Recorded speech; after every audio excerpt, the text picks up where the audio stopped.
مبارک دیکھ کی بات میں آپ کے پروگرام سے آن ایئر یہ اعلان کرتا ہوں کہ اس کے جتنے بھی جائز مطالبات ہیں خیبر پختونخوا حکومت سے وہ سب میں ذمہ داری لیتا ہوں اس چیز کی. ستمبر جو ہے وہ ستمگار ہوگا اور فیصلہ کون ہوگا. وہ ان کے مسائل مقامی ان کے لیے دیں گے تو اس کو بھی ملیں گے, لیکن اگر اس نے ووٹ دیا. ایک اور بڑی اہم چیز جو بھی ایک نئی سپریم کورٹ بنانے کی بات, مولانا فضل الرحمان صاحب کے ساتھ ابھی میرے خیال میں شاید ملاقات اس ٹائم جب میں آپ سے بات کر رہا ہوں تو جاری ہے. حنیف عباسی صاحب تو کہہ رہے تھے فوج کے خلاف بھونکنے والے جو وہ کتے سے تشبیہ دے رہے تھے. تفصیلی فیصلہ اگر جاری ہوتا ہے تو آپ کو کیا لگتا ہے اس سے یہ الیکشن کالعدم ہو سکتے ہیں؟ میں نہیں کھیلنا جی, میں جا رہے ہیں جی. تحریک انصاف کے پاس آئینی آپشن کیا ہے؟ ہارے ہوئے بادشاہ کی بات ہے نا, اس کے لیے یہ سارا کچھ کیا جا رہا ہے. وہ اگلے سال نومبر کے اندر آنی ہے. ایک بندے کے بارے میں ڈاؤٹ ہے. بسم اللہ الرحمن الرحیم. السلام علیکم, میں ہوں سیبی کاظمی, آپ دیکھ رہے ہیں فیس بک اور یوٹیوب. میرے ساتھ خیبر پختونخوا حکومت کے فوکل پرسن شاہد خٹک موجود ہیں. آپ نے ان کی ابھی بہت ساری تقاریر بھی سنی, بہت سارے اہم معاملات بھی ان سے ڈسکس کرنے ہیں, کیونکہ تحریک انصاف کے جو کل آئینی ترمیم ہے اس پہ نمبرز کا ایک بڑا اہم معاملہ ہے. سپریم کورٹ کا مختصر فیصلہ آیا, اس پہ میرے ساتھ اظہر صدیق صاحب بھی موجود ہیں, ان سے آئینی جو ماہر ہیں وہ جانتے ہیں ان سارے معاملات کو, ان سے بھی اوپینین کا لیں گے. الیکشن کمیشن ابھی بھی بیرسٹر گور کو تسلیم کرنے پہ تیار نہیں, بلکہ الیکشن کمیشن نے کھل کر سر عام جو ہے وہ آئینی ادارہ ہونے کا ایک دعویٰ کیا اور سپریم کورٹ کو کہا کہ آپ کی حیثیت کیا, ہمیں دھمکیاں دیں. آئینی ترمیم میں آپ کو پتہ ہے آج عمر ایوب صاحب جو تحریک انصاف کا وفد مولانا صاحب سے ملنے گیا وہاں, لیکن پہلے ہی وفاقی وزیر قانون اعظم نذیر تارڑ صاحب موجود تھے تو ملاقات نہیں ہو سکی. ابھی اس وقت جو آئینی ترمیم کے حوالے سے آئینی کمیٹی بنانے کی بات کی جا رہی ہے, جس میں اراکین پارلیمنٹ اور اعلیٰ ججز کو ملا کر اس کمیٹی کو بنایا جائے گا, جس میں اراکین پارلیمنٹ کی تعداد زیادہ ہوگی اور ان کی کوشش ہوگی کہ یہ اس معاملے کو اس پارلیمنٹ کے تھرو حل کریں. اور یہاں پر ایک اور بڑی اہم چیز جو بھی ایک نئی سپریم کورٹ بنانے کی بات کی جا رہی ہے, جو کہ آئین کے آرٹیکل 184 185 کے تحت یہ عوامی سپریم کورٹ, جس میں دعویٰ تو یہی ہے کہ مقدمات بہت زیادہ ہوں گے, ایک اور چیف جسٹس چاروں صوبوں سے ججز کو لے کر یہ معاملہ شروع کیا جائے گا. یہ بھی اظہر صاحب سے پوچھیں گے. اور اس کے علاوہ جو اس وقت آزاد اراکین ہے اس میں مبارک زیب صاحب کا جو ووٹ, بڑا اہم ووٹ, کل انہوں نے ہمارے ساتھ بات کی, انہوں نے یہ دعویٰ کیا کہ تحریک انصاف کو ووٹ دیں گے, لیکن آج ان کا جو بیان سامنے آیا 50 کروڑ روپیہ انہوں نے مانگا ترقیاتی فنڈ کے نام پہ اور میڈیکل یونیورسٹی باجوڑ کے نام پہ, اور اس کے ساتھ عمران خان سے ملاقات کا مطالبہ کیا. کیا یہ اور اس کے علاوہ پنجاب میں کوئی ایسے ایم این اے موجود ہے جن کو تحریک انصاف کو اس وقت خطرہ ہے, ان کو بچانے کی کوشش کی جا رہی ہے؟ بڑا اہم معاملہ ہے کیونکہ کل یہ آئینی ترمیم ہوگی اور عمران خان صاحب کی کال اس پہ آ چکی ہے, ان کی اڈیالہ جیل سے بات جو 21 ستمبر کے جلسے کا معاملہ ہے وہ بھی آپ کے سامنے ہے. یہ سارے حالات کس طرف جا رہے ہیں؟ شاہد خٹک صاحب بہت بہت شکریہ آپ نے جوائن کیا. سب سے پہلے تو یہ بتائیں جو آئینی ترمیم کے لیے جو نمبرز ہیں, کیا آپ کے نمبرز پورے ہیں اس وقت؟ 41 تو آپ کے سیف ہو گئے, لیکن کیا خطرے کے 3-4 لوگ ایسے موجود ہیں؟ کیونکہ اطلاعات تو ایسی ہیں کہ پنجاب اور یہ مبارک زیب صاحب بھی, اس پہ کوئی تفصیل بتا دیں. بسم اللہ الرحمن الرحیم. جی دیکھیے ابھی تو میں اطہر بھائی کسی کے اوپر وہ نہیں کر سکتا کہ میں کسی کے اوپر بیجا بلیم لگا لوں, کیونکہ کل ووٹنگ ہے تو ووٹنگ میں شاید کل سب کو وہ چہرے نظر آ جائیں گے. تھوڑا سا اونچا بول. دیکھیں جی, اس ٹائم مسئلہ ہمارے صرف ان 10 اراکین کا ہے جو انڈیپینڈنٹ ہے. 41 اور پلس 39 یہ تو سیف ہو گئے ہیں, لیکن وہ 10 اراکین جنہوں نے حلف نامے نہیں جمع کرائے تھے یا وہ شامل نہیں ہوئے تھے, تو اس میں 5 ایم این اے خیبر پختونخوا کے, جس میں بیرسٹر گوہر صاحب, عمر ایوب صاحب, علی اصغر صاحب, شہزادہ گستاصف صاحب, یہ خیبر پختونخوا سے ہیں. اور اسی طرح ریاض پتیانہ ہو گئے ہیں, اسی طرح یہ ہمارے جو ہے کچی صاحب ہو گئے, اسی طرح خان ہے, اور اسی طرح 2 اور ہمارے پنجاب کے میں 5 وہاں سے ہیں, اور ایک مبارک زیب تو چونکہ اس نے تو جوائننگ نہیں کی تو وہ تو انڈیپینڈنٹ جیت گیا تھا. لیکن ابھی تک جو ہمیں اطلاعات ہیں کہ تمام کے تمام ممبران جو ہے وہ اپنے پارٹی کے ساتھ کھڑے ہیں, لیکن یہ شکوک اور شبہات بڑھ رہی ہیں کیونکہ ان کی جانب سے کوئی واضح کلیئرنس نہیں آ رہی. لیکن دیکھیں قاسمی کہ کبھی کبھار آپ نے کھیلنا بھی ہوتا ہے کہ مطلب اگر آپ کے اوپر بہت زیادہ پریشر ہو, آپ کو بہت زیادہ بیجا تنگ کیا جا رہا ہو, آپ کے فیملی کو ٹارچر کیا جا رہا ہو, تو آپ اگلوں کو کہتے ہیں کہ اللہ خیر کرے گا, ٹھیک ہے, جیسے ہمیں ووٹر ٹرخاتے ہیں اسی طرح اگلوں کو بھی ایم این ایس کی یہی کوشش ہوتی ہے کہ ہم ان کو ٹرخائے. تو امید یہی ہے کہ انشاءاللہ کوئی بھی نہیں جائے گا تحریک انصاف اور عمران خان صاحب کے خلاف, کیونکہ ہمیں مینڈیٹ عمران خان اور تحریک انصاف کے نام کے اوپر ملا. اگر کوئی جائے گا تحریک انصاف اور عمران خان کے خلاف تو ان تمام 25 ایم این ایس کے نام یاد رکھے جو ریجیم چینج پہ گئے, جن کا اتنا برا حال حلقے میں کہ کوئی ان کو جنازوں کے اوپر نہیں چھوڑ رہا تھا. وہ راجہ ریاض کا حال دیکھ لے, وہ نور عالم کا حال دیکھ لے, جتنے بھی لوٹے تھے وہ ان کا حال دیکھ لے. تو سیم یہی ہوگا. نمبر 2, مبارک دیکھ کی بات, میں آپ کے پروگرام سے آن ایئر یہ اعلان کرتا ہوں کہ اس کے جتنے بھی جائز مطالبات ہیں خیبر پختونخوا حکومت سے, وہ سب میں ذمہ داری لیتا ہوں اس چیز کی. میں چیف منسٹر صاحب سے حل کرا کے دوں گا, اور یہ ویڈیو کلپ آپ بھی اور وہ بھی اپنے ساتھ سیو کر لیں.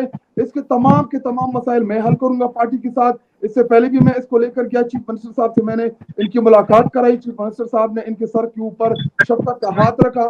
فیصل امین صاحب نے اس کو کہا کہ آپ کو جو ایشو دوں گے ہم اس کو حل بھی کریں گے اور ایڈریس بھی کریں گے. لیکن ایک چیز آپ کی انفارمیشن کے لیے کہ اس ٹائم کسی بھی ایم این اے کو 1 روپے کا فنڈ نہیں ملا خیبر پختونخوا کی حکومت کی جانب سے ان کے حلقوں کے لیے. ہاں, وہ ممبران جو سابقہ ممبران تھے, ان کی پرانی سکیمز تھی, تو اس میں چیف منسٹر صاحب نے ریلیزز کیے تاکہ وہ پرانے کام جو ہیں وہ پورے ہو جائے. ایک نیا کام اس ٹائم خیبر پختونخوا کے ممبران کو اس حوالے سے فنڈ نہیں ملے. باقی چیف منسٹر صاحب نے سب ایم این ایس کے ساتھ کمٹ کیا ہے کہ ان کے حلقوں کے لیے ہم فنڈ بھی, ترقیاتی فنڈ جو ان کے مسائل مقامی ان کے لیے دیں گے, تو اس کو بھی ملیں گے. لیکن اگر اس نے ووٹ دیا تو باجوڑ کے غیرت مند عوام جو ہیں یہ اس کا پیچھا نہیں چھوڑیں گے. اچھا یہ بتائیں, مولانا فضل الرحمان صاحب کے ساتھ ان کی کیا پروگریس ہے آپ کی؟ جی دیکھیں, مولانا فضل الرحمان صاحب کے ساتھ ابھی میرے خیال میں شاید ملاقات اس ٹائم جب میں آپ سے بات کر رہا ہوں تو جاری ہے. اور مولانا فضل الرحمان جو ہے, جی دیکھیں اس ٹائم صرف گیم قومی اسمبلی کا نہیں ہے. قومی اسمبلی کے بعد اس نے جانا ہے سینٹ میں. تو مولانا صاحب کا جو سب سے امپورٹنٹ رول ہے وہ سینٹ کے اندر ہے, کیونکہ سینٹ میں بھی 1 یا 2 ووٹوں کی آگے پیچھے سے اس نے یا اپروو ہو جانا ہے یا اس نے ریجیکٹ ہو جانا ہے. تو مولانا صاحب کا انتہائی اہم رول ہے اس پورے معاملے میں. میں نے ابھی ٹویٹ بھی کی, اور انشاءاللہ ہمیں یہی امید ہے کہ مولانا صاحب پہلی دفعہ عوام کے عین ترجمان بنیں گے اور عوامی امنگوں کے مطابق وہ فیصلہ کریں گے. اگر وہ حکومت کے ساتھ گئے تو یہ تھوڑی بہت جو ان کی سیاست آج کل چل رہی ہے یہ بھی ان کی سیاست ختم ہو جائے گی. بالکل بالکل, آپ نے بڑا ٹو دی پوائنٹ بات کی ہے. اظہر صاحب یہ ابھی بتائیں کہ ابھی یہ جو آئینی ترمیم کے ذریعے آئینی کمیٹی آج جو معاملہ چلنے جا رہا ہے پارلیمنٹ کے اندر, اس میں اراکین پارلیمنٹ اور ججز پر مشتمل کمیٹی اور مولانا فضل الرحمان صاحب کا بھی شاید مورلیس یہی مطالبہ تھا. آپ کو کیا لگتا ہے یہ اس طرح کا معاملہ ہو سکتا ہے کہ جس میں ابھی مختصر فیصلہ آنے کے بعد اب اس طرح کی کمیٹی بنا کے یہ ججز کے لیے ان کی وہ جو کرنا چاہ رہے ہیں ان کی تعداد بڑھانا یا عمر بڑھانا یہ کر سکتے ہیں؟ کانسٹیٹیوشنل امینڈمنٹ جانی جب ہونی ہوتی ہے, it needs to have a detail deliberations across world. ایک کانسیپٹ ہے 18ویں ترمیم, اگر آپ کو یاد ہو 2010 میں ہوئی تھی, ایک کمیٹی بنی تھی رضا ربانی صاحب کی سربراہی کے اندر, اور بڑی ڈیٹیل ڈیلیبریشن عوام سے, اسٹیک ہولڈر سے, پھر جا کر کے رکھا گیا. اور remember it, this is not a constitutional assembly, یہ کوئی آئین ساز اسمبلی نہیں ہے کہ جو اس کو یہ اختیار آ گیا ہے کہ آئین کی شکل ہی بگاڑ دے. یعنی 18ویں ترمیم کا اصل موقع جو ہے نا وہ ٹرائیکاٹمی آف پاورز کا ہے کہ عدلیہ نے کیا کرنا ہے. یعنی یہاں گیا, یعنی ایک عجیب سا کانسیپٹ دینے لگے ہیں کہ جناب کانسٹیٹیوشن کوڈ علیحدہ ہوگی تو یہ کون ہوتے ہیں یہ بات کا فیصلہ کرنے والے. بھائی آئین کے دیکھیں یاد رکھیے گا, اب جب بھی آئینی کوئی ترمیم ہونی ہے نا وہ بیسک سٹرکچر کے خلاف نہیں ہونی چاہیے, فنڈامنٹل رائٹس کے خلاف نہیں ہونی چاہیے, اسلامک پروویژن کے خلاف نہیں ہونی چاہیے. تو یہ ایٹ دی ویری آؤٹ سائڈ جو ہے نا یہ عدلیہ کی آزادی کے خلاف ہے کہ آپ 2 چیف جسٹس, یہ کون سا ایک نظام ہے, پوری دنیا میں ایسا کوئی کانسیپٹ نہیں ہے. مقصد صرف یہ ہے, اور یہ ابھی ضرورت کیا ہے, ایسی سوال ہے نا کہ حالات ایسے آئے, عوام سے ڈیمانڈ ہوئی تو آپ نے حالات اور واقعات ایسے بنائے کہ جس کی وجہ سے آپ یہ کرنا چاہتے ہیں. تو گراؤنڈ ریالٹیز کے اوپر کہ یہاں کوئی نہیں ہے, نہ عوامی مسائل ہے, نہ کوئی حالات اور واقعات ہیں.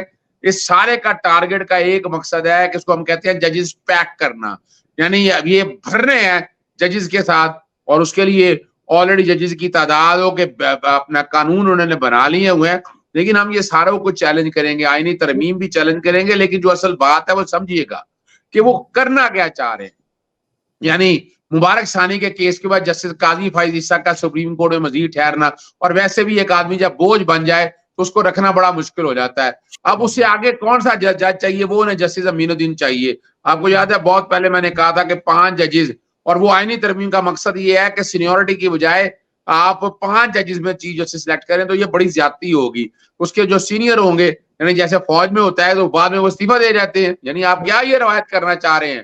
وہ اور بات ہے، یہ اور بات ہے. اور سپریم کورٹ میں جج آتا ہے وہ پہلے ہائی کورٹ میں بڑا ایک وقت گزار کے پھر آتا ہے، بڑا ایک ٹائم دیا ہوتا ہے. تو وہاں میرٹ کی تو بات یا ایمانداری کی بات نہیں، یہ اصل میں اپنے ہاتھ میں لینا چاہتی ہے. تو جیسے بھی یہ کرے گی، جو بھی کرے گی، اس کو چیلنج کریں گے. دوسرا، اسلام آباد ہائی کورٹ کے لیے بڑے مسائل ہیں ان کے لیے. وہ اسلام آباد ہائی کورٹ سے ججز ٹرانسفر کر کے دوسرے کورٹوں میں لانا چاہتی ہے. یہ کانسیپٹ مغربی پاکستان کے دور میں تو تھا کہ آپ بنگلہ دیش سے پاکستان کے اندر ججز لے آتے تھے. اب اس آئین کے اندر میں نہیں سمجھتا یہ گنجائش موجود ہے. اور انڈین کورٹس میں لانے کا مقصد ہے کہ وہاں کا جوڈیشل سسٹم ہی آل ٹوگیدر ڈفرنٹ ہے. وہ ہماری پیری میٹیریا کے اوپر کسی حد تک تو ہے لیکن ایسی حد تک نہیں ہے. کیا کہہ رہے ہیں؟ بڑا امپورٹنٹ سوال یہاں پہ جو تفصیلی فیصلہ جس پر ابھی تو مختصر فیصلہ آیا، یہ تفصیلی فیصلہ اگر جاری ہوتا ہے تو آپ کو کیا لگتا ہے اس سے یہ الیکشن کالعدم ہو سکتے ہیں، یہ معاملات سارے ان کے بگڑ سکتے ہیں؟ دیکھیے نا، ایک بات میں آپ کو واضح بتا دوں، تفصیلی یعنی آج بیسیکلی وضاحتی فیصلہ دیا ہے. 2 CM میں تھی 75408139، ایک الیکشن کمیشن نے دی تھی، ایک پاکستان تحریک انصاف کی طرف سے آئی تھی. اور وہ ان میں وضاحت کر دی ہے، شارٹ آرڈر ہی آرڈر ہے، یعنی تفصیلی فیصلہ وجوہات نہیں ہے. اور اس کے اندر واضح کر دیا ہے سپریم کورٹ نے کہ تفصیلی فیصلہ بڑا کلیئر ہے، یعنی اس میں کوئی ابہام نہیں ہے. سبھی یہاں تک آنے سے پہلے دیکھیں، جیسے ہی 12 جولائی کو فیصلہ آیا، میں نے اس کے فوراً بعد مختلف ریپرزینٹیشن الیکشن کمیشن کو دی. بھی میں رکا نہیں، میں اسلام آباد ہائی کورٹ گیا. 12 جولائی کو جب فیصلہ آیا تو 25 جولائی کو سپریم کورٹ نے پوچھا، وہ اسلام آباد ہائی کورٹ نے پوچھا کہ اس فیصلے کے عمل درآمد کے آپ کیا چاہتے ہیں. میں نے سیکشن 215 چیلنج کیا ہوا تھا وائریز، تو یہ بھاگتے پھر رہے تھے. اسلام آباد ہائی کورٹ نے مانگا کہ بیٹر اسٹیٹمنٹ لے کے آئیں. پھر ڈیٹ پڑی 6 اگست. 6 اگست کو پھر ریپیٹ ہوا کہ آپ بیٹر اسٹیٹمنٹ داخل کریں گے، سپریم کورٹ کا فیصلے پہ عمل درآمد کر رہے ہیں یا نہیں. اگر وہ کر دیتے ہو تو ابہام ختم ہو جاتا ہے. پھر یہ کیس جو ہے نا 19 تاریخ کے لیے، اسی طرح لاہور ہائی کورٹ میں پٹیشن میں نے دائر کی تھی منیر احمد کی طرف، جسٹس رضا قریشی صاحب نے 30 اگست کو کہا کہ ان کے آرٹیکل 187(2) کے تحت اس فیصلے پر عمل درآمد کر رہے ہیں یا نہیں. اب آتے ہیں اس فیصلے کی طرف. اس فیصلے کو سمجھنا کیا ہے. یہ وضاحتی بیان میں آگے ایک تو کہہ دیا ہے کہ جو لسٹیں دینا ہے نا، وہ ایک منسٹریل کام ہے، کلرکوں کا کام ہے. یعنی الیکشن کمیشن کا یہ جو کام ہے یہ کلرکوں کا ہے، اور الیکشن کمیشن ڈیفائنس کر رہا ہے اس آرڈر کی. میں نے مختلف خطوں کتابت میں کرتا رہتا ہوں. میں نے آج دفتر میں نکلنے سے پہلے ایک باقاعدہ خط لکھ دیا ہے.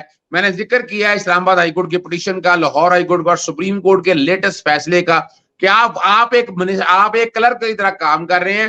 آپ فوری طور پر اپنی ویب سائٹ پہ چڑھائیں اس کو، اور تاکہ توہین عدالت لگ سکتی ہے جو بالکل بالکل بالکل بالکل. ابھی آپ کے سامنے میں ریلیونٹ پیرا پڑھ دیتا ہوں. وہ پیرا 6 ہے.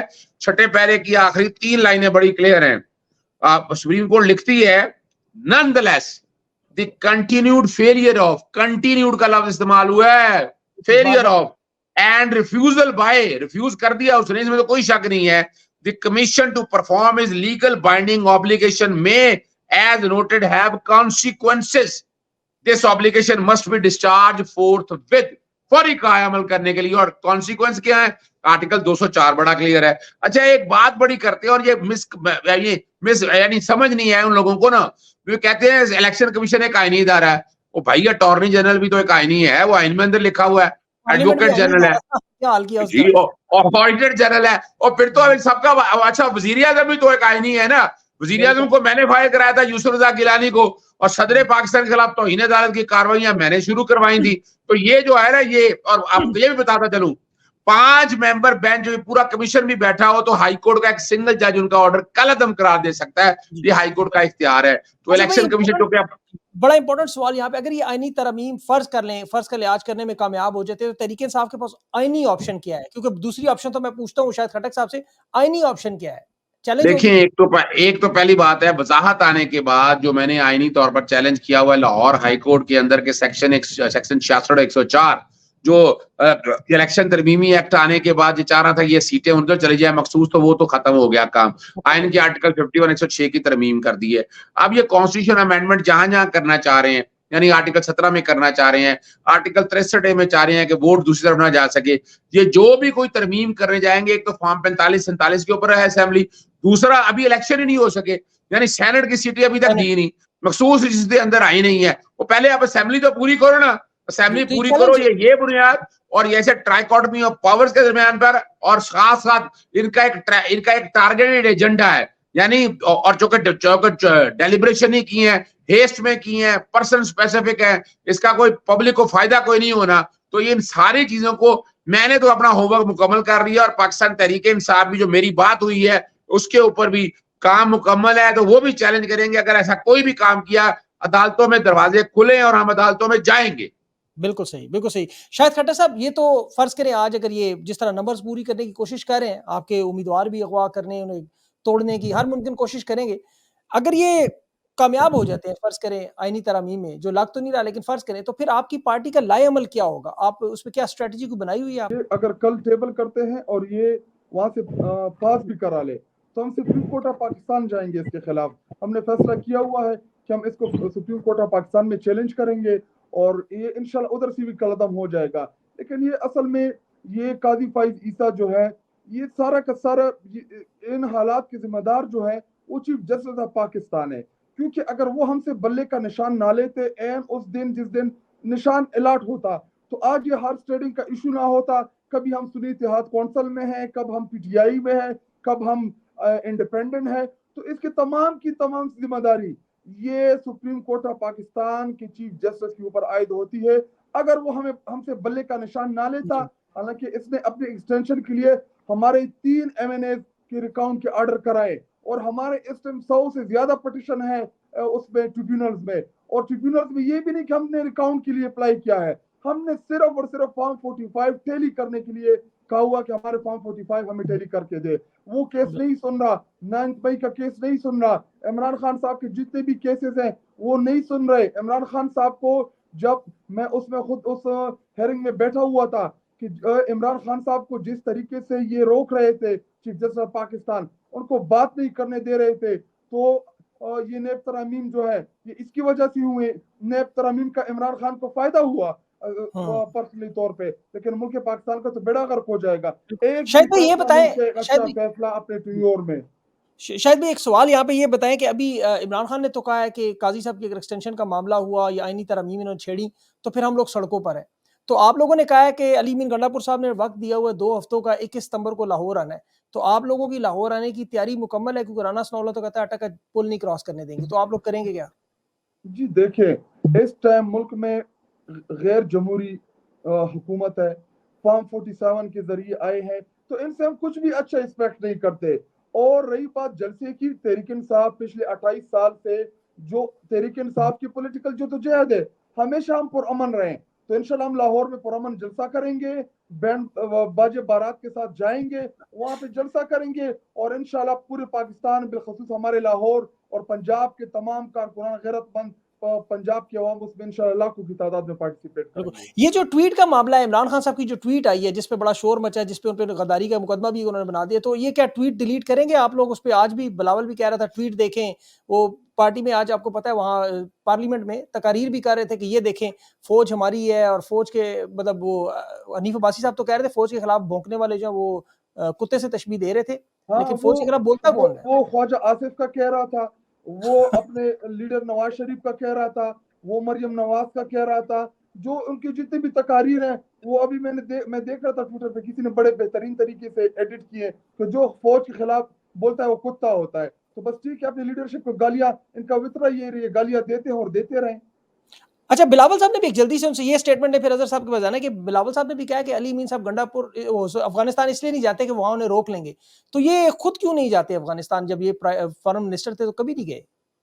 جی دیکھیں, افغانستان جو ہے یہ پاکستان کے لیے اور بالخصوص خیبر پختونخوا کے لیے انتہائی اہمیت کا حامل ہے, کیونکہ ہم بارڈر پہ ہیں ان کے ساتھ. جب افغانستان میں امن ہوتا ہے تو اس کا امپیکٹ آتا ہے خیبر پختونخوا کے اوپر. جب وہاں پہ حالات خراب ہوتے ہیں تو اس کا امپیکٹ آتا ہے خیبر پختونخوا کے اوپر.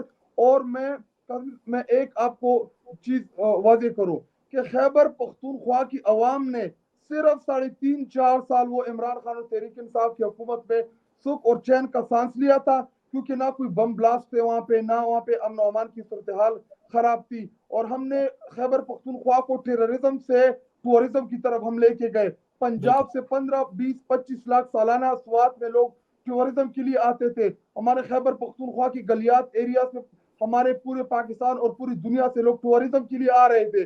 اب وہی ایریا جہاں پہ ٹورزم میں ہونا ہے وہاں پہ خیبر پختونخوا کے عوام خود نہیں جا سکتے, اور یہ ریجیم چینج کا فیز 2 ہے. بالکل درست کہہ رہے ہیں آپ. اظہر بھائی یہ بتائیں, ابھی مولانا صاحب کی جو آئینی ترامیم میں جو یہ ووٹنگ ہے, اسے آپ کیسے دیکھ رہے ہیں کہ یہ اس میں مولانا صاحب کس طرف آپ کو نظر آ رہے ہیں, آپ کا جو سیاسی ویژن ہے؟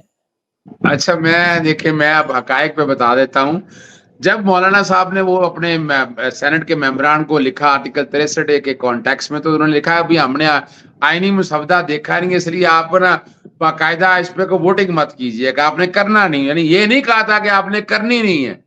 وہ پنجابی جو کہتے ہیں مینو نوٹ دکھا میرا موڈ بنے, میں ویسے ہی مذاکر یہ بات کہہ رہا ہوں کہ, اور ہمیشہ یاد رکھیے گا یہ نہ مولانا فضل الرحمان جو ہے نا, یہ نہ کہیے ادھر پنجاب والے اور یہ نہ کہ ہمارے میڈیا کی کوئی میں یہ نہیں کہہ رہا, میں یہ نہیں کہہ رہا کہ مینو موڈ میرا نوٹ دکھا میرا موڈ بنے, یہ میں نہیں یہ کہہ رہا, نہ یہ میں کہنا چاہتا ہوں. میں اصل بات بتاتا ہوں. دیکھیں آج جو میٹنگ ہوئی ہے نا, بیرسٹر گور صاحب گئے, اسد کیسر صاحب گئے, اس میں حافظ احسان کھوکر صاحب بیٹھے تھے.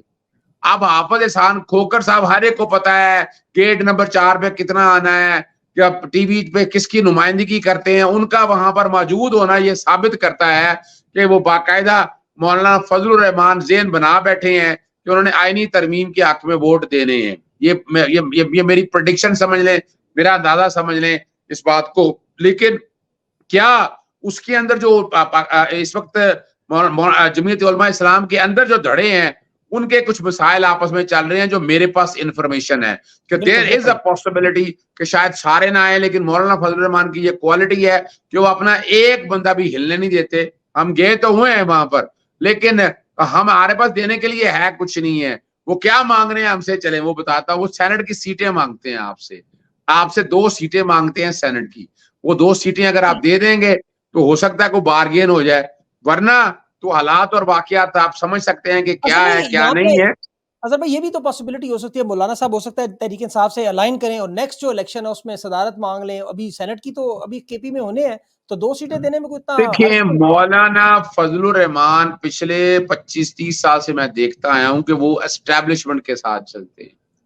ان کا نقطہ نظر جو ہے نا اسٹیبلشمنٹ کے بہت قریب ہے, اور وہ اسٹیبلشمنٹ سے ہٹ کے بڑا مشکل ہے ان کا چلنا. اور یہی وجہ ہے کہ وہ سخت سے سخت بات بھی کر جاتے ہیں اور پتلی گلی سے نکل بھی جاتے ہیں. دیکھیں میں یہ ایک وکیل کے حیثیت سے بات کر رہا ہوں, اور میرا اپنے سیاسی تجزیہ کے حوالے سے بات کر رہا ہوں کہ وہ جو ہے نا وہ ڈیل اچھی کرتے ہیں, اور اس ڈیل میں ڈھیل نہیں دیتے. یہ بھی یاد رکھیے گا میری بات کو, ڈیل بھی اچھی کرتے ہیں, ڈیل میں ڈھیل نہیں دیتے ہیں. اور یہاں تک بات ہے وہ, اور بارگین, دیکھیں سیاست بارگین کا نام ہے, یاد رکھیے گا ہمارے ملک کے اندر سیاست بارگین کا نام ہے. اور اس بارگین کی اچھی ڈیل لینے میں تجربہ بہت زیادہ ہے, سیاسی بلوغت بہتر رکھتے ہیں, لوگ میں اٹھنا بیٹھنا ہے, ٹریننگ اچھی اور کی ہو گئی ہے وقت کے ساتھ. اب لیکن یہ دیکھیں میں بتاؤں آپ کو ایک بات, تو اب مولانا فضل الرحمان کا امتحان ہے, اور وہ میں پہلے دن سے کہہ رہا تھا کہ مبارک ثانی کے کیس میں جا کے چونکہ چیمبر میں ملے تھے, اور چیمبر میں مل کے کیا کیا کمٹمنٹ ہوئی تھی وہ آپ لوگوں کو اندازہ ہونا چاہیے. تو جسٹس قاضی فائزہ کے اوپر کوئی کمپرومائز نہیں, ان کو ریٹائرمنٹ کی طرف لے جا رہے ہیں. آگے بس 5 میں جو لے کے جانا ہے وہ بیٹھ کر ڈیلیں ساری مکمل ہو چکی ہوئی ہیں. اور ہم ایک بات آپ کو سامنے میں ویسے وضاحت کے ساتھ بتا دوں, یہ جو ہے نا موڈ بننے والی باتیں ہیں نا, یہ ویسے مذاکر کی جاتی ہیں تاکہ مذاق آپ انجوائے کریں اس چیزوں کو. اس کا مقصد یہ کوئی نہیں ہے, وہ تو ان کا اپنا انڈیپینڈنٹ فیصلہ ہے. بھائی میں کون ہوتا ہوں کہ اگر وہ کچھ کرتے بھی ہوں تو میرا کیا, میں کیا کہہ سکتا ہوں, یا میرے کہنے سے کیا فرق پڑتا ہے. لیکن ہمارا محمود اچکزئی صاحب نے ڈیل بڑی اچھی کی, ان کے ساتھ بڑے اچھے طریقے سے پیش آئے, لیکن ان سیاسی جماعت میں سے کوئی نہیں چاہ رہا, یہ ذہن میں رکھ لیں کہ ابھی تک کوئی باتیں یہ کرتے رہے ہیں. میں 5 جون 2023 سے کہہ رہا ہوں کہ پاکستان کو بسا پاکستان کی ضرورت ہے. اس وقت سیاسی جماعتیں آگے بڑھتی تو ملک کے حالات یہ نہ جاتے, آپ کی اکانومی تباہ نہ ہوتی. اور عمران خان صاحب کا, یعنی عمران خان صاحب یہ جو کہہ رہے ہیں نا, جب آپ آ جائیں گے سول لبرٹی کی بات کریں گے, آپ چاہیں گے ادارے اپنی جگہ کام کرے, تو عمران خان صاحب کے ساتھ ہے. عمران خان تو اصولی اختلاف ہے ان چیزوں کے اوپر, آپ ان چیزوں پہ سارے کمپرومائز کر چکے. ساری سیاسی جماعتیں, اکیلا عمران خان کھڑا ہے ان ساری قوتوں کے خلاف, چاہے اسٹیبلشمنٹ ہے, چاہے آپ کے کوئی ادارے ہیں, چاہے سیاسی جماعتیں ہیں. چند یعنی جو ہمارے ساتھ کھڑی ہیں وہ کتنی کے ہیں, وہ آپ کو اندازہ ہے اس بات کا. بالکل، چاہے عدلیہ ہے چاہے امریکہ. بالکل. شاید بھائی یہ بتائیں کہ ابھی یہ جو معاملات ہے، خان صاحب کی تو آپ کو پتہ ہے بڑا سخت سٹانس ہے، اور وہ دیکھ رہے ہیں کہ آئینی ترامیم اور قاضی صاحب کی ایکسٹینشن کا معاملہ اور یہ جس طرف معاملات جا رہے ہیں، بظاہر تو یہی لگ رہا ہے کہ اسٹریٹ موومنٹ کا عمران خان نے اعلان کر دیا ہے کہ آپ پارٹی تیار ہو جائے. تو یہ کون سی تیاریاں ہیں؟ کیونکہ ابھی نون لیگ تو کہہ رہی ہے فیصلہ کرنا ہوگا پاکستان یا عمران خان. کیا یہ دونوں مختلف ہیں، پاکستان یا عمران خان؟ جی دیکھیں، ایک تو یہ کہ ان کی حیثیت کیا ہے عوام میں. یہ سارے فارم 47 والے ہیں، ان کو ادھر کوئی سیریس نہیں لیتا. آپ اس بات سے اندازہ لگائیں کہ ان کی حیثیت یہ ہے کہ پاکستان کی تاریخ میں پہلی دفعہ ایوان کے اندر گھس کے ہمارے ممبران کو پکڑا گیا ہے.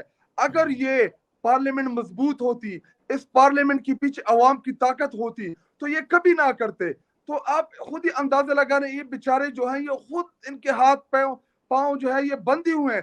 میں آپ کبھی انشاءاللہ پروگرام میں آپ کے ساتھ سولو کروں گا اور میں آپ کو فیکٹس کے ساتھ بتاؤں گا کہ ان کے ممبران جو ہے یہ اکیلے میں جا کے ہمیں کیا کہتے ہیں، وہ تمام چیزیں میں آپ لوگوں کے سامنے رکھوں گا. یہ ہمارے ساتھ ٹاک شوز میں بیٹھے ہوتے ہیں، ٹاک شوز سے جب باہر نکلتے ہیں تو یہ پھر کچھ اور بولتے ہیں ہمارے ساتھ کہ جی آئے ہمارے ساتھ مل لے ہمارے ساتھ، یہ ہم بھی تنگ ہیں آپ بھی تنگ ہیں. اور میں یہ حلفاً ایماناً یہ بات کہتا ہوں کہ یہ پرائیویٹلی ہمیں یہ بتاتے ہیں. رہی بات عمران خان صاحب کی جو کال ہے، انہوں نے جب بھی کال دی ہے پاکستانی قوم نے ان کو مایوس نہیں کیا. وہ روڈوں کے اوپر بھی نکلے ہیں، انہوں نے پروٹیسٹ بھی کیا ہے، اور جب عمران خان صاحب کی کال آئے گی تو انشاءاللہ پورے پاکستانی جو ہیں وہ روڈوں کے اوپر ہوں گے. اس جبر کے ماحول میں، اس ظلم کے ماحول میں، اس کے باوجود پاکستانی قوم جو ہے وہ حقیقی آزادی کی اس جدوجہد میں عمران خان کے ساتھ کھڑی ہے. بالکل صحیح. یہ عمران خان اور پاکستان میں فرق کیا ہے؟ وہ کریں یا پاکستان یا عمران خان؟ جی دیکھیں، دونوں کو اگر آپ الگ الگ کر دیں، پاکستان کو ورلڈ کپ جتانے والا کون؟ عمران خان. پاکستان کو شوکت خانم اسپتال دینے والا کون؟ عمران خان. پوری دنیا میں ناموس رسالت کے لیے بات کرنے والا کون؟ عمران خان. اقوام متحدہ کے اوپر کشمیر کے لیے، فلسطین کے لیے بات کرنے والا کون؟ عمران خان. پاکستان کے ہر پاسپورٹ کی عزت کرانے والا کون؟ عمران خان. تو جب عمران خان اور پاکستان کو آپ آپس میں کمپیئر کریں گے تو آپ کو ایک چیز ملے گی، اور وہ ہوگی کہ پوری دنیا میں پاکستان کی عزت کا سبب بننے والا وہ عمران خان ہے. ان کے خلاف کتابیں لکھی گئی ہیں، پورے ان کے خلاف آرٹیکل چھپے ہیں انٹرنیشنل لیول پہ. ان کی جتنے بھی آپ آرٹیکل اٹھا کے دیکھ لیں، جتنے بھی آپ کو کتابیں پڑھ لیں، ان کا ذکر کس چیز میں ہوگا کہ انہوں نے ٹریٹیز کیے ہیں، انہوں نے کرپشن کیے ہیں، انہوں نے لوٹ کسوٹ کیا ہے. اور عمران خان کے اوپر جب آرٹیکل لکھتے ہیں تو وہ لکھتے ہیں کہ ہم نے عمران خان سے اسلام سیکھا ہے، عمران خان سے ہم نے یہ چیز سیکھی ہے، عمران خان سے ہم نے کرکٹ سیکھی ہے، عمران خان سے ہم نے لیڈرشپ کوالٹی سیکھی ہے. تو جب اگر آپ عمران خان اور پاکستان کو اس طرح آپ علیحدہ کریں تو بالکل عمران خان اور پاکستان جو ہے دو علیحدہ چیزیں ہیں. بالکل صحیح بات ہے. آج تو بلکہ آکسفورڈ یونیورسٹی نے 805 سالہ ہسٹری میں جو 100 لوگوں کی لسٹ تھی اس میں عمران خان کو چوتھے نمبر پہ شامل کر لیا. اظہر بھائی آخری سوال یہ ہے، اگر مجھے بتا دیں کہ اب آپ کو یہ سارا جو نٹ شیل میں بند کریں اس کو، تو مختصر سا آج آپ کو ہوتا ہوا کیا نظر آ رہا ہے اور اس کا کیا نتیجہ کیا نکلے گا؟ ایک چھوٹا سا اگر آپ آنسر دے دیں اس پہ پلیز. دیکھیں، میں نا سبھی پچھلے 4-5 مہینے سے آپ کو بتا رہا ہوں کہ ستمبر جو ہے وہ ستمگر ہوگا اور فیصلہ کون ہوگا. میری جتنی پریڈکشن ہے آپ کا سائفر سے لے لیں، عدت سے لے لیں، توشہ خانہ، کوئی کیس نہیں رہ جائے گا. اب یہ جو ٹویٹر والا معاملہ ہے، عمران خان ٹویٹر خود ہینڈل نہیں کرتا اور ایف آئی اے کا اختیار ہی کوئی نہیں، نہ کوئی بغاوت کی ایسی بات ہے، نہ کوئی کنسرن ایسا ہے. اور کوشچن یہ ہے کہ جب بغاوت کی کوئی بات کرتے ہیں، بغاوت کے بعد کوئی ایکشن ہوا، اگر مان لیں یہ بغاوت ہے تو وہ کچھ نہیں ہے. اب صرف اور صرف اب یہ اب دیکھیں، یہ ہارے ہوئے بادشاہ کی بات ہے نا آپ کا. یعنی اب یہ جو کام آپ کرنے جا رہے ہیں، پنجابی جی کہتے ہیں روندی مارنے پہ ہو تسی اس ویلے، یعنی اب آپ کو کچھ نہیں رہ گیا. وہ ہوتا نہیں ہوتا، ہم بچپن میں کرکٹ کھیلا کرتے تھے، جب ہم ہارے ہوتے تھے تو ہم بیٹ رکھتے تھے یہاں پر ادھر رکھ کے، اور میں نہیں کھیلنا جی، میں جا رہے ہیں جی. تو اب یہ جو حالت ہے نا ان کی حالت یہ ہے، ان کے پاس کچھ نہیں ہے اور یہ آخری چال ہے. اور اندر کی خبر میں بتا دوں آپ کو، ان کے پاس میجورٹی نہیں ہے، نہ قومی اسمبلی میں نہ صوبائی اسمبلی میں. ہمارے جو 2 بندے غائب ہیں وہ آپ کے سامنے آہستہ آہستہ آ جائیں گے. ایک بندے کے بارے میں ڈاؤٹ ہے اس وقت. اب یہ اس فیصلہ آنے کے بعد وہ لوگوں کو کہتا ہے پھر رہا ہے شہباز شریف کے آرٹیکل 63 میں ترمیم کر رہا ہوں، لیکن وہ ممکن نظر نہیں آ رہا. میں ایک بڑی کلیئر بات کر دوں، مجھے نہیں نظر آ رہا کہ اگر آئینی ترمیم ہوگی تو 3 ایکسٹینشنیں اہم ہیں. ایک ایکسٹینشن کس شکل میں آئے گی وہ آپ سمجھ سکتے ہیں. قاضی فائزہ نہ صحیح میں کسی اور اینگل میں یہ ایکسٹینشن کے ثمرات ہے کہ ان کی مرضی کا چیز جیسے لانا, یعنی فرق کوئی نہیں پڑتا 5واں آ جائے یا پہلا آ جائے. دوسری ایکسٹینشن جو ہے وہ الیکشن کمیشن کا ٹینیور ختم ہونے والا چیف الیکشن کمیشنر کا. اور تیسری جو ہے جس کے لیے یہ سارا کچھ کیا جا رہا ہے وہ اگلے سال نومبر کے اندر آنی ہے. تو یہ ذہن میں رکھ لیجئے گا, اگر یہ کام ہو گیا تو پھر یہ معاملہ نومبر تک نہ چلا جائے. بالکل. شاید بھائی آخر میں جلدی سے اگر 30 سیکنڈ کوئی سوشل میڈیا پہ جو بائیکاٹ آپ لوگ کر رہے ہیں بڑے بڑے چینلز کا, ابھی کیا اس کو پارٹی بھی آن کرے گی یا آپ لوگ پھر بھی ان لوگوں کے ساتھ مل کے اپنی پریس کانفرنسز کو کرنے دیں گے؟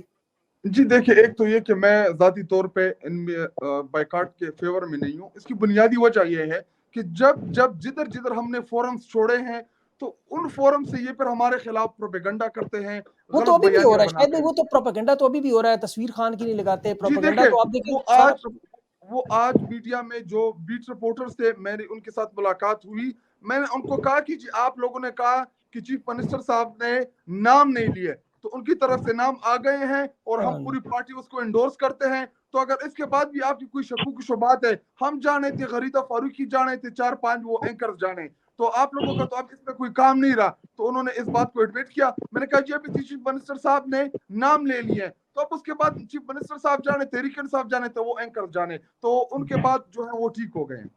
بالکل صحیح, مطلب معاملہ آپ کا حل ہو گیا ہے. ٹھیک ہے, چلیں اچھی بات ہے, لیکن عوام پھر بھی انہیں بائیکاٹ کر رہی ہے, لوگ ان کو نہیں سننا چاہتے کیونکہ ظاہر ہے وہ خان کی تصویر نہیں دکھاتے, آواز نہیں سناتے.